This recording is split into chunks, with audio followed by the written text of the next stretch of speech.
Hey, welcome to the Kingdom Fit Moms podcast, where we believe that you can go on a journey to lose weight for the last time. I know you've tried all the things and you may not believe me yet, but when you do weight loss the Kingdom Fit Moms way, everything changes. You're in the right place if weight is constantly on your mind, you're confused about food, you're missing out on memories, and maybe even putting your dreams off for another day because this weight struggle is no joke. We're a community and we're on a mission to invite God into this weight loss journey so you can shed the burden and shine your light. I want you to start living and believing in the version of yourself that heaven sees. Let's get started. Hey, Karle. Welcome to the Kingdom Fit Moms podcast. Glad to have you today. Hi, Kelsey. Thank you so much for having me. I'm super excited to be here.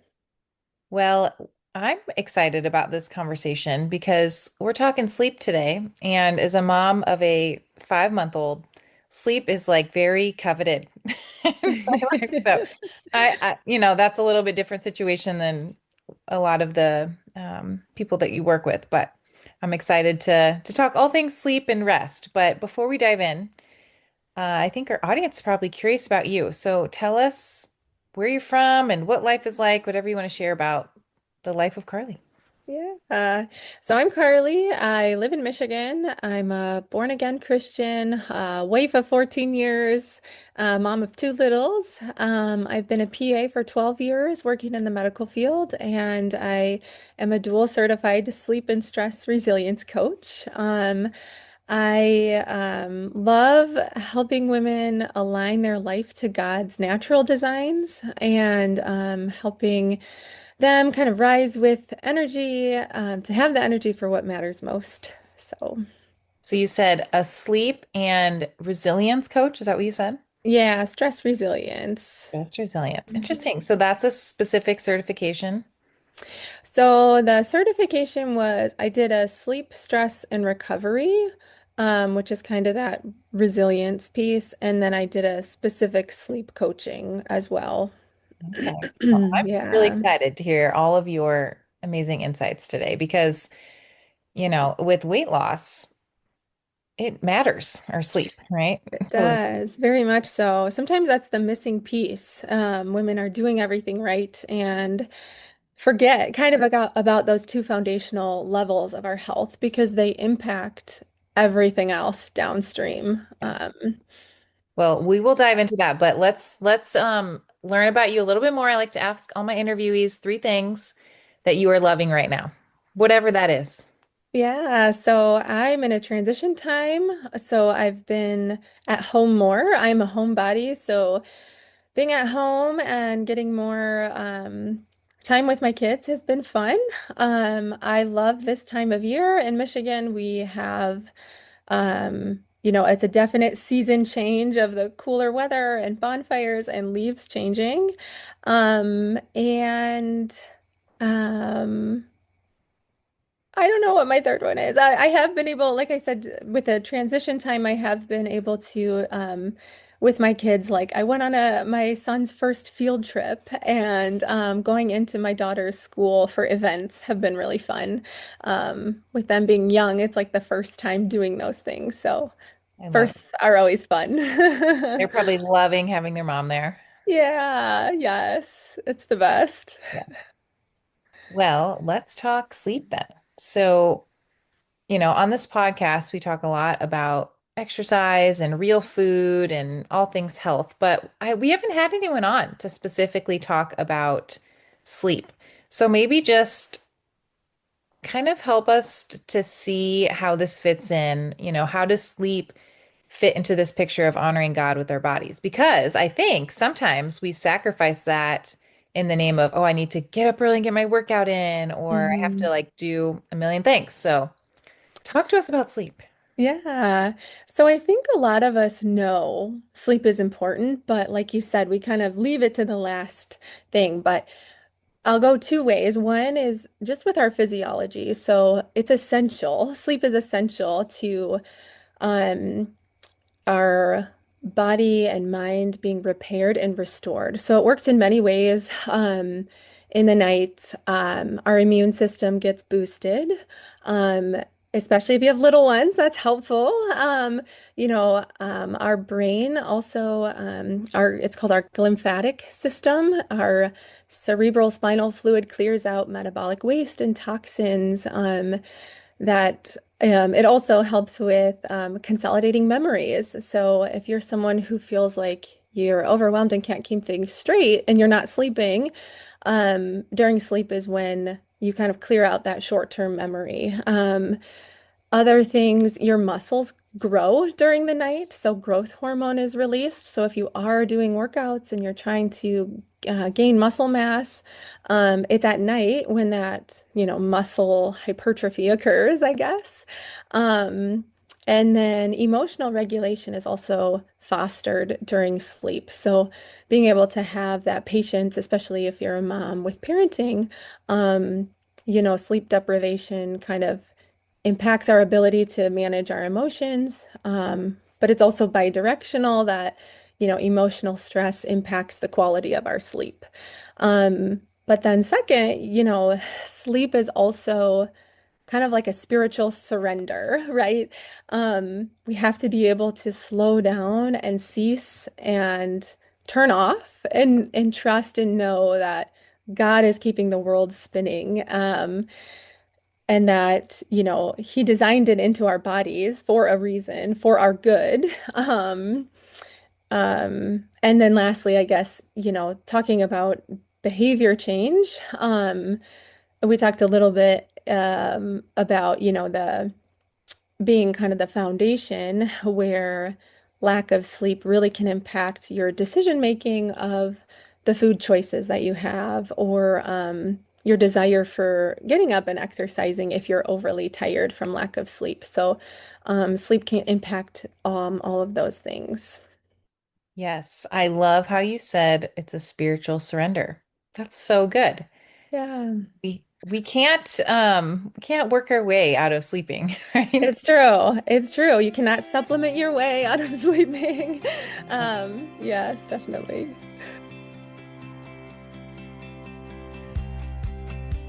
Friend, I remember the season where I told myself this time will be different.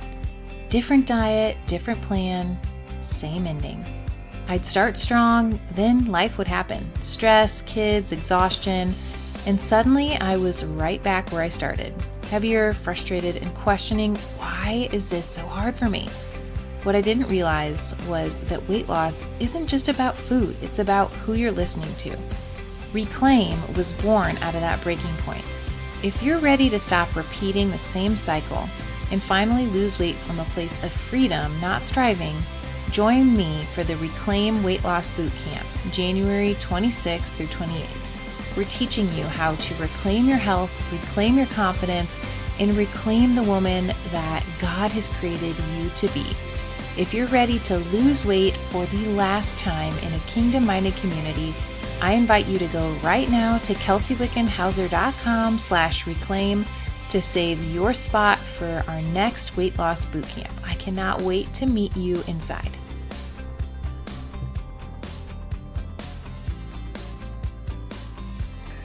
Then talk to us a little bit about, I have a lot of women in our community who do struggle with sleep. So when sleep is not coming easily, either falling asleep, staying asleep, what is really happening? Or can you maybe help us out there? Yeah, so sleep or optimal sleep occurs with three mechanisms, and ideally, all these mechanisms are aligned, and that will give us that optimal sleep. So, the first is our sleep-wake cycles, which is essentially our sleep drive. The longer you're awake, the more active you are.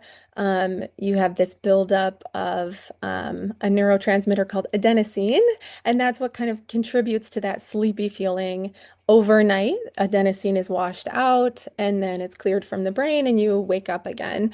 So that's one component. Things like naps or caffeine can impact that component.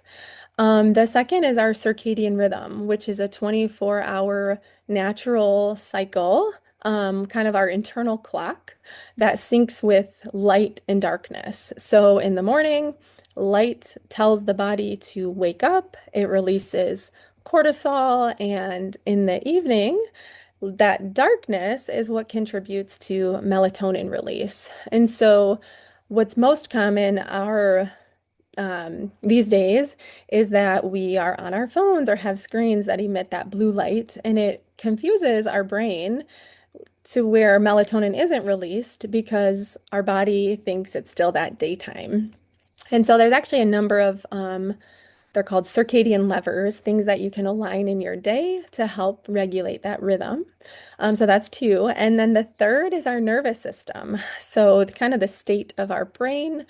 Even if the first two are aligned, and you can't fall asleep, it's most likely, and this is the most common arena, is that our nervous system is activated or being in that fight or flight. You have that hypervigilance, or that worry, that mental um, um, distress, I guess, that kind of keeps your body on alert and prevents you from shifting into that calming, resting period. And so, true restorative sleep happens when those three mechanisms are aligned. Most often, I see women who are like, well, melatonin doesn't do anything for me. And so it's like, well, that's not the cycle that's disrupted. It's probably Right. something else. So that can help kind of cue you in.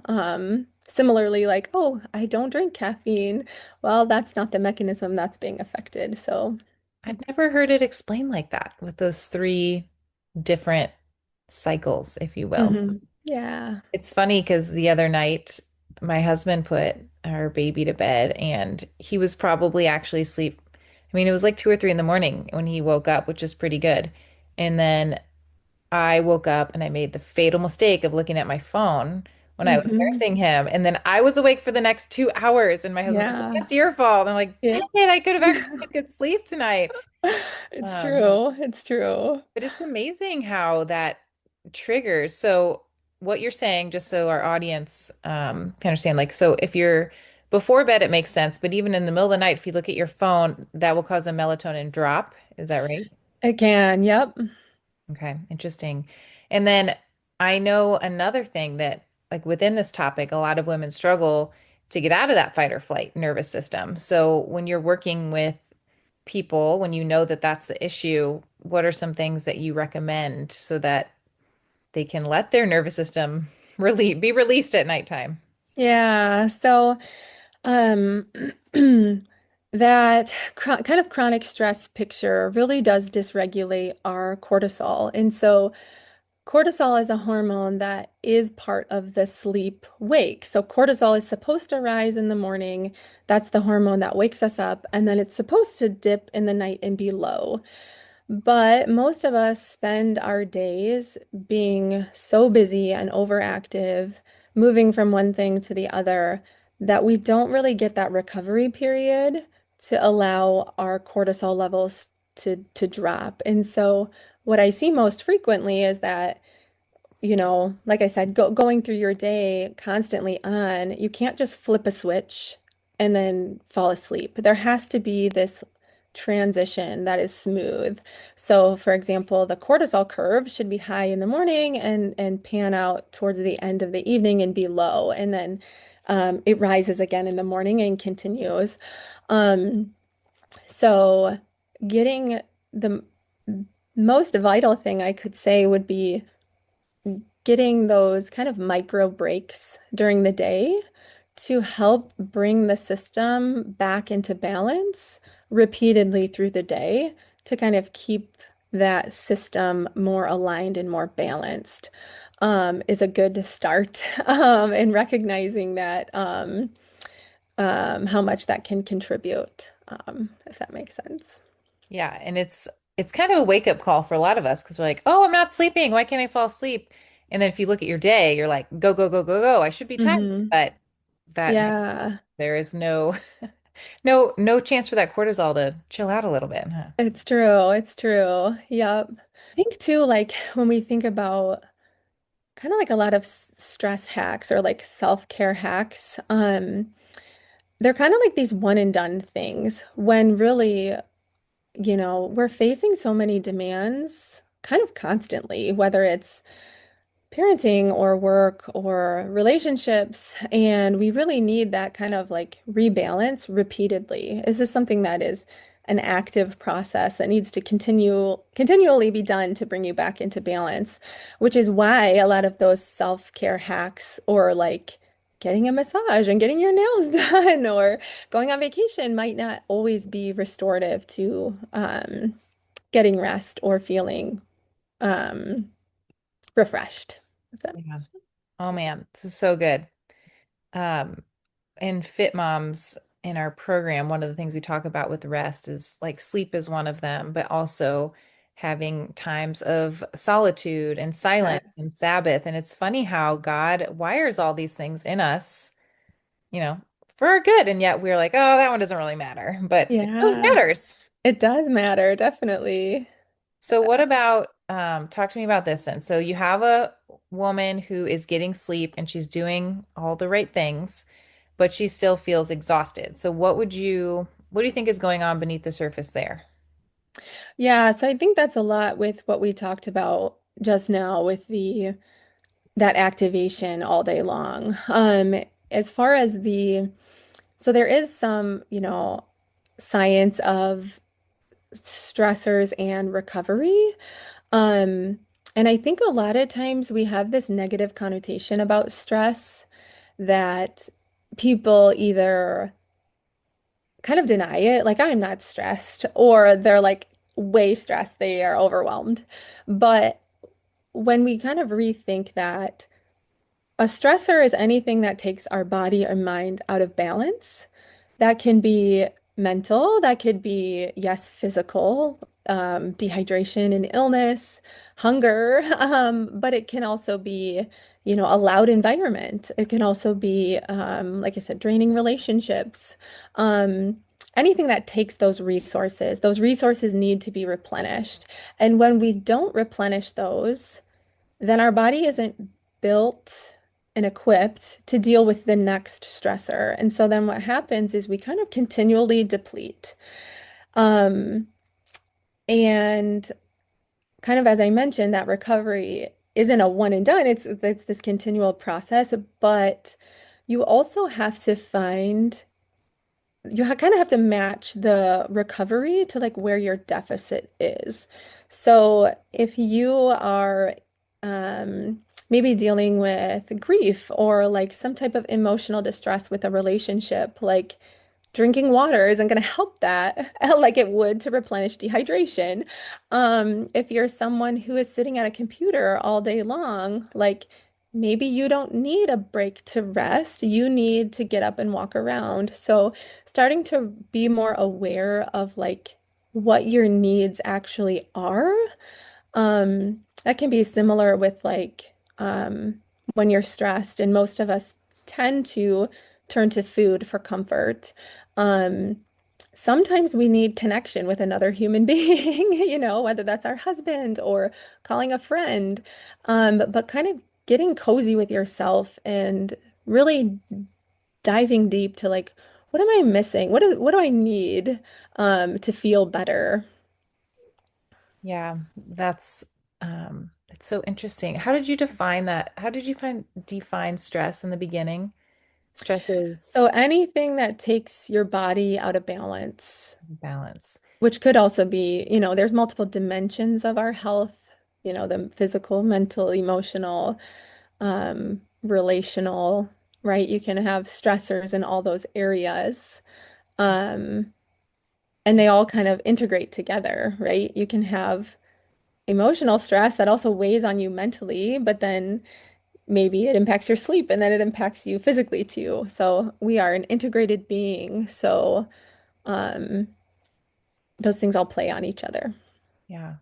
I think it's interesting to think about it as kind of like pairing the stressor with the need. I'm just thinking for myself, my husband and I, we've been on this mission to like get our home organized because we moved about 4 years ago and it was like a whirlwind. And so there's just stuff everywhere, like Sure. especially in our loft. And it's like always in the back of my head, even if the main floor is fine. And when I'm in an environment that is very minimal, I'm like, oh, I feel like my stress is gone, you know? Hmm. And so it's interesting how all those little pieces can play into it and affect our overall health, our decision making, our ability to eat well, Hmm. um, all of that. That's fascinating. Yeah. And Hmm. what about, a lot of women also have guilt around rest, Hmm. like it's being lazy or that they have to earn it. And so, how would you encourage that person if they're feeling this way? So our culture definitely emphasizes or celebrates, I guess, that busyness and productivity. But we have to remember what God celebrates, and it's that peace and that presence. And He wired our bodies in that way. So when we think about God's design for rest, we have to start with the fact that God Himself rested. So in Genesis 2, after He created everything, He rested. And He didn't rest because He was tired or needed a break. I believe that He kind of set that rhythm in place for us. And actually, when you look at that meaning of rest, it's in that verse means to cease or interrupt or sit still. But then we look at Jesus's life, right? Jesus was the human form of God, and he oftentimes retreated from crowds and um, found that rest with God and reconnected for God's guidance. And he also in Mark spoke to the disciples. There's a verse in Mark 6, verse 31, where it mentions so many people coming and going that they didn't even have time to eat. And so Jesus said to his disciples, "Come away um, with me by yourselves to a quiet place and get some rest." And so when we think about the most important ministry ever, they like God, Jesus recognized our need, like our innate need for that rest and recovery and food, nourishment, in order to be more productive. And so, um, rest in that verse is more what we would think rest as being that recovery, that taking ease and refreshing. And so we have to kind of rewire our thoughts to recognize that rest isn't passive, it's productive. It restores us and it actually rebuilds us and equips us to serve others and glorify God and kind of serve out of that abundance instead of begrudgingly through our depletion.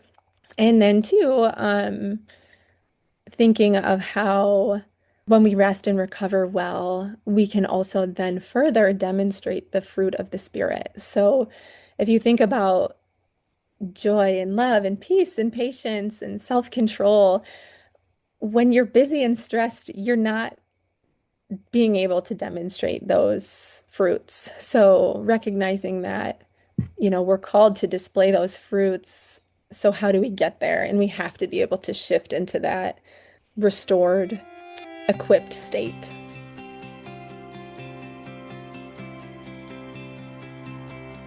Hey, Fit Mom, I want to personally invite you not to start another diet this year, not to another restart, but to reclaim your confidence, reclaim your energy, to reclaim your relationship with food and your body. January 26th through 28th, I'm hosting the Reclaim Weight Loss Bootcamp, where I'll walk you through exactly how to lose weight in a way that honors God, fits real life, and actually lasts. If you've been waiting for a sign, this is it. Go to kelseywickenhauser.com/reclaim and join us for our next Christian weight loss bootcamp. I can't wait to meet you inside. Yes, Pat, what did you say? It's not passive. Rest isn't passive, it's productive. It's productive. That is so countercultural. Yes, it is. It is. So we talked some and I shared some of what our community, discusses with rest, but what are some other examples of what constitutes as rest in your mind? Yeah, so as I've kind of mentioned, I like to think of rest. So yes, there's physical rest, but I like to think of it as recovery. And I think when you change your mindset that it's more that recovery piece that is really helpful. Um, because we do have this mindset that rest is lazy and we feel guilty and there's so many things we quote should be doing instead. But thinking of it as a time to bring the body back into balance.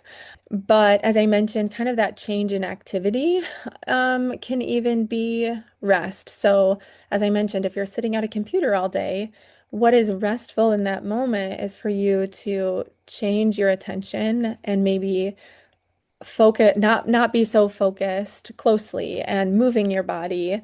But there's also a component of there's actually 7 different types of rest. So as I mentioned, physical, mental, but there's also emotional rest. So that's having healthy boundaries and getting space from toxic relationships, but also having um, sta safe spaces for being honest and vulnerable with how we're feeling. Our spiritual rest, so that prayer component, you mentioned solitude, so silent time with God in prayer. Um, um, I said I kind of combined social and emotional, but social and emotional are two separate. So I talked about the relationship piece. And then emotional is that boundaries and being honest with your worries. One I think is especially hard for us is the sensory rest. So that's going to be reducing screen time, dimming our lights, being in a soft environment, having those quiet moments. And then creative rest, something that we enjoy. That's where nature, music, maybe engaging in the beauty of creation, finding things you're passionate about, that is kind of that creative rest piece. And Yeah. then Oh, a little bit with the mental dump. So like, or mental, rest would be like brain dumps, journaling, reducing that decision fatigue that we all have. But it's funny too how, as moms, at least with young kids, we lose often our, um, I don't know if it's the desire, but we just don't have hobbies oftentimes. yeah, And that hmm, sounds like creative rest, and it can seem like such an extra. But I'm even realizing that in myself. I'm like, I'm kind of cranky if I don't have something that is my own, yes, you know? yeah. It's also like a joy piece. We get so focused on the mechanics of life that sometimes we lose that joy of like, I enjoy doing this because it's fun and it like stirs that passion within me. So I think that's important too. Yeah. So maybe there's a working mom or a stay-at-home mom with littles or whatever life situation someone's in, and they feel chaotic and overwhelmed. Um, how can we establish rest by incorporating, like faith-filled habits? What does that look like? Or do you have any suggestions for us? Yeah, so as you alluded to a little bit, um, the Bible and scripture specifically tells us specific things to do, right? Prayer and solitude, but even praise and singing, gratitude, all of those things physiologically make us feel better, because they activate that rest and digest side of the nervous system, that parasympathetic nervous system. And so whether so what I'm trying to say is that our faith practices aren't just spiritual, they actually are physiologic. And again, God knit us together. He knows what we need, and those practices are meant to glorify God, but at the same time, because they also work on our physiology, um, it also helps us feel better. So thinking about how when our parasympathetic nervous system is activated, you know, science will tell us, and it shows our heart rate is lowered, our blood pressure is lowered, our stress hormones lower. So those are like objective physiologic factors that occur when we engage in those faith-based activities. Um, and specifically like gratitude, there's a lot of neuroscience research. I feel like that's a area that's kind of booming right now. And it really does show that gratitude reduces those fear centers in the brain, leading to less worry. Um, and that's, the Bible tells us so many times to give thanks. And um, I think it's just so cool that sometimes we think of glorifying God, and in the back of your head, you can be like, that's kind of selfish. But in the same instance, those things that we do also, he cares for us as we're doing them. Yes, so many. That's amazing. I love when the Bible and science align like that. It's Me amazing. too. It is. Science nerds over here, I know. I love right? it. Um, yeah, I don't know if you ever heard of this book. It's not really well known, but it's called Seven Sacred Pauses. And I'm leading, but I'm just facilitating this study with some of my local like girlfriends. And it's basically what you're saying, that there's a natural rhythm to the day. And this author, I think it's a practice that they often do in monastery life.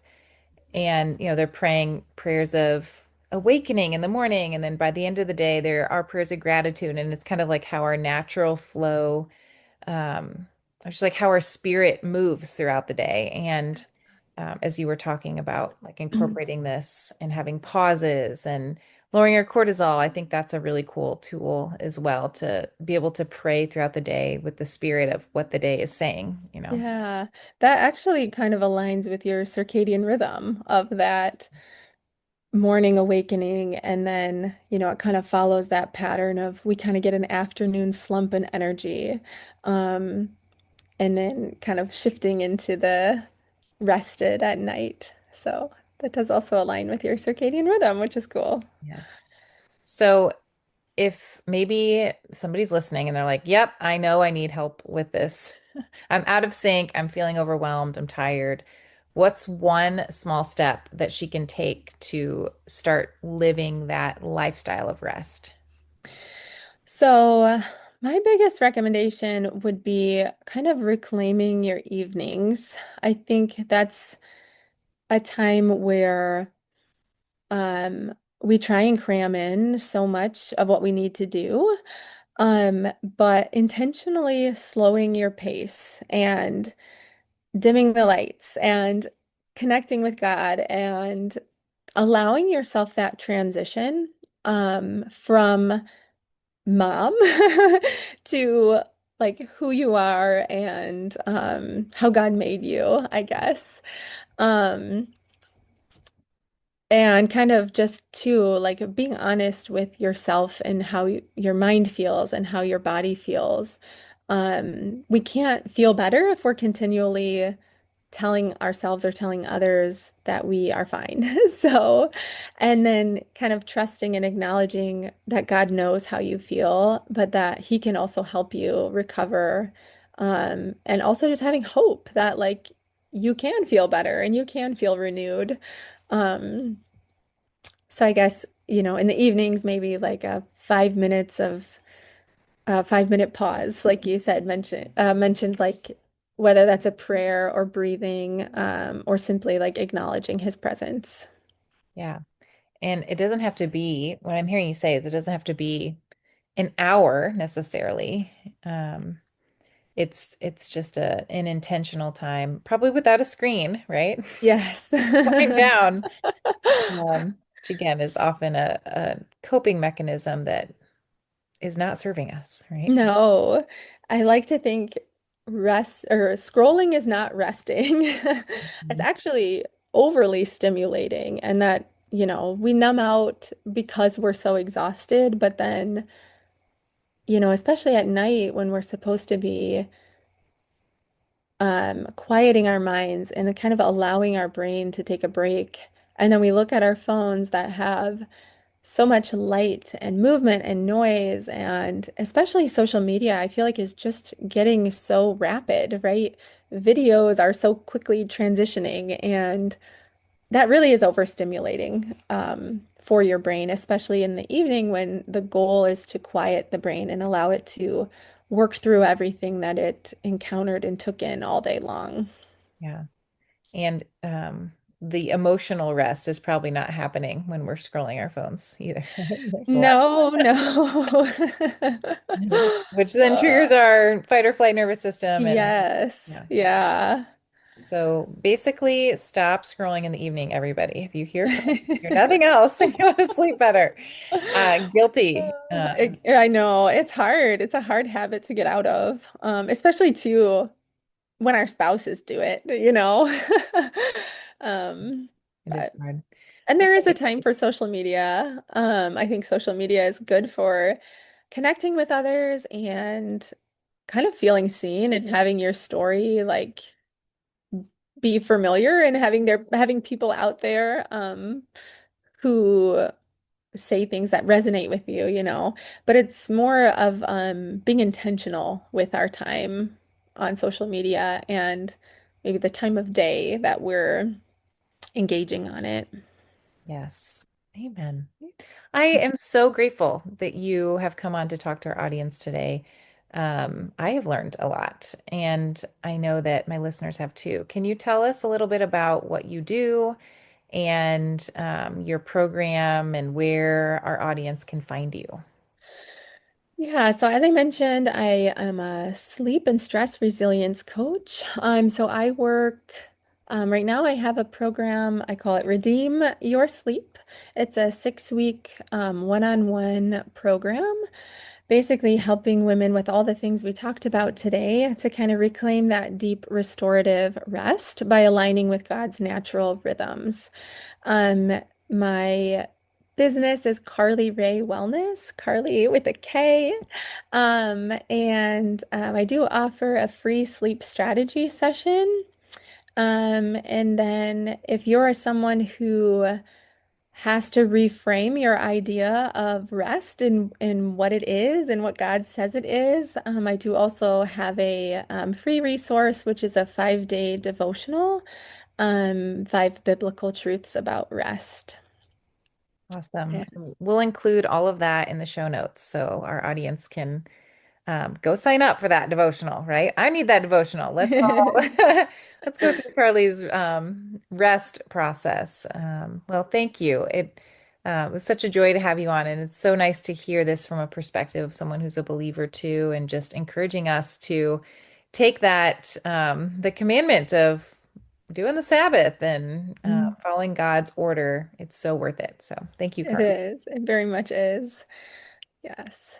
God designed your body for renewal and to rest in his rhythms. Yes. Well, thank you for hanging out today. Thank you so much for having me.